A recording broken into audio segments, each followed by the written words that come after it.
Oke, assalamualaikum warahmatullahi wabarakatuh. Alhamdulillah, sayyidina Muhammad wa ala sayyidina Muhammad. Alhamdulillah, wassalatu wassalamu ala rasulillah wa ala alihi wa sahbihi wa ala rabbi syrah sadri wa yassir li amri. Kalau kita misalnya kalau kalian badu Oke, kepada terhormat Abi Hanif dan Umida atau Abi Dr. Haji Hadi Budi Mahadin MAG dan Mrs. Dr. Hairatul dari Humat MPDI sebagai pengasuh pondok pesantren seperti Rabbani Fida kepada yang aku hormati Miss Zumratul Lasana sebagai kepala sekolah dari MTS Al-Quran Rabbani Fida dan kepada para jajaran Dewan Guru, para Safandipi dan para pengurus, para jajaran Dewan Guru dan para staf Hanifida yang aku cintai, dan tidak lupa kepada kedua orang tua aku, kepada keluarga aku, dan kepada saudara-saudara aku dan teman-teman aku yang selalu support aku dan selalu mendoakan aku yang terbaik. Oke, perkenalkan, nama aku Anasta Makaini Nugroho, kalau bisa panggil aku Meika. Oke, sebelumnya bagaimana kabar pada pagi hari ini? Alhamdulillah, luar biasa, bersemangat, dahsyat, Allahu Akbar. Oke, jadi aku akan menjelaskan peta imajinasi tentang peta imajinasi akidah tentang riya dan nifak. Tentang riya dan nifak. Oke. Jadi yang pertama adalah pengertian riya. Riya dalam bahasa Arab artinya memperlihatkan atau memamerkan. Secara istilah, riya itu memperlihatkan sesuatu kepada orang lain, baik barang maupun perbuatan baik yang dilakukan, dan maksud agar orang lain dapat melihatnya dan akhirnya memujinya. Dan hal yang sepadan dengan riya adalah sum'ah, yaitu berbuat kebaikan agar kebaikan itu didengar oleh orang lain dan dipujinya.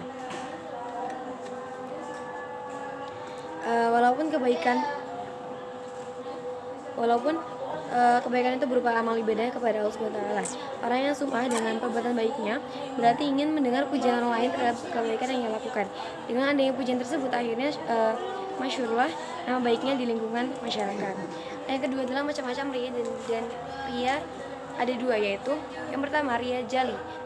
Jadi yaitu ibadah atau kebaikan yang sengaja dilakukan di depan orang lain dengan tujuan tidak untuk mengagungkan Allah, tapi untuk mencari pujian orang lain, untuk kebanggaan atau tujuan selain Allah Subhanahu wa taala. Terus habis itu riya kafi itu melakukan ibadah atau kebaikan secara tidak terang-terangan. Jadi sok-sokan untuk ditutupi gitu loh, tapi itu sengaja agar dipuji, agar disukai oleh masyarakat gitu, agar dihormati oleh masyarakat. Aslinya dia tuh ngumbar-ngumbar, cuma dia tuh pura-pura nutupin gitu loh. Terus habis itu yang ketiga itu adalah bentuk-bentuk contoh perbuatan riya dalam kehidupan sehari-hari. Jadi perbuatan riya antara lain sebagai berikut. Yang pertama, menyumbang masjid di hadapan banyak orang dengan maksud agar dipuji, dan seorang siswa senang melaksanakan sholat duha atau duhur dengan harapan supaya dapat nilai dari gurunya. Terus ada juga yang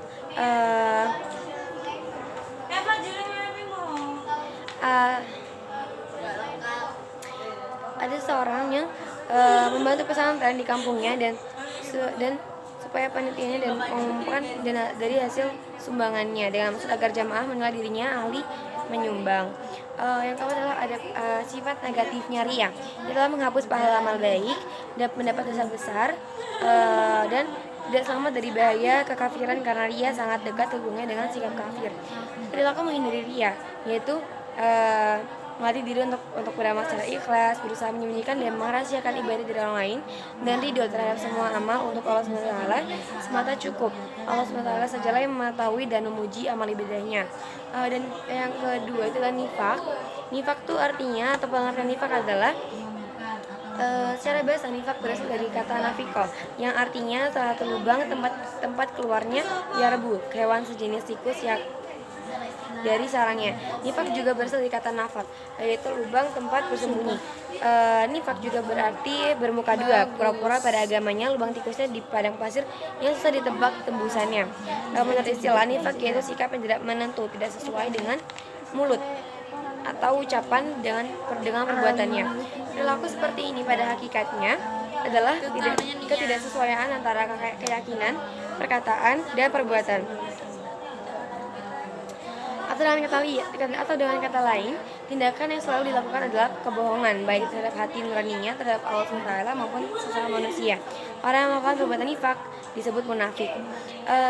Macam-macam nifak yaitu, ya nifak ada dua, yaitu nifak i'tiqadi sama nifak amali. Nifak i'tiqadi itu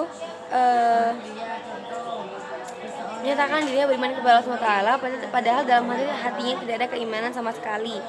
Jika nifak amali yaitu kemunafikan berupa pengingkaran atas kebenaran dalam bentuk perbuatan. Terus bentuk dan contoh perbuatan munafik yaitu seringkali menyindir dan menyakiti Nabi atau Islam, ragu terhadap kebenaran Islam, dan tidak punya kepastian dalam berpikir atau bertindak. 4. Upaya menghindari sifat nifak yaitu menyadari bahwa nifak itu akan merugikan diri sendiri dan akan merugikan orang lain sehingga kita bisa dibenci. Dan kita menyadari seperti itu, maka kita akan berhenti untuk berbuat nifak. Oke. Sekian cukup presentasi dari aku. Mohon maaf jika banyak kesalahan. Semoga bermanfaat bagi kalian semua. Salam untuk mama papa dan keluarga aku yang di rumah. Semoga sehat selalu dan semoga bermanfaat bagi kalian semua. Akhirul kalam, wassalamualaikum warahmatullahi wabarakatuh. Bye, see you next time.